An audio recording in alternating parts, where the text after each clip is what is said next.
शर्म की बात है कि इस पार्लियामेंट में भी इस वक्त सेंसरशिप है। इस पार्लियामेंट में इस वक्त सेंसरशिप है। पार्लियामेंट जो है ना सिर्फ एक डिबेटिंग सोसाइटी बन गई है। मैं इतने ही कहूंगा कि who the hell are you to talk to me?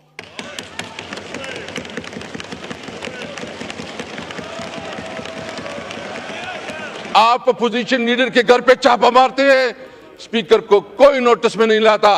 आप एमएनएस को हरासा करते हैं, स्पीकर कोई नोटिस में नहीं लाता। देखिए, जो एक्सपंज करने वाले होंगे लफ्ज मैं कर दूंगा, आप लोग तशरीफ रखें। जो एक्सपंज करने वाले होंगे किसी की तकरीर में मैं जरूर एक्सपंज करूंगा। I don't want any physical contact. जो एक्सपंज करने वाले अल्फाज होंगे मैं एक्सपंज कर दूंगा। तो तकरीर करता था, शायद खाकाना अपना कहते हुए तकरीर करता था, और फिर जो है ना इनके आपस में एक और भी सिलसिला चलता।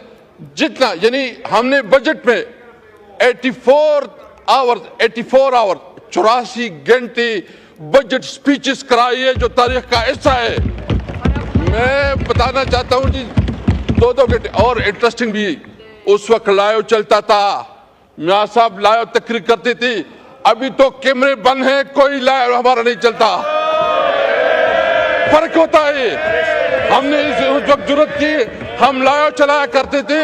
अभी हमारा अभी उधर फरिश्ते बैठे हैं, फरिश्ते बैठे। शर्म की बात है कि इस पार्लियामेंट में भी इस वक्त सेंसरशिप है।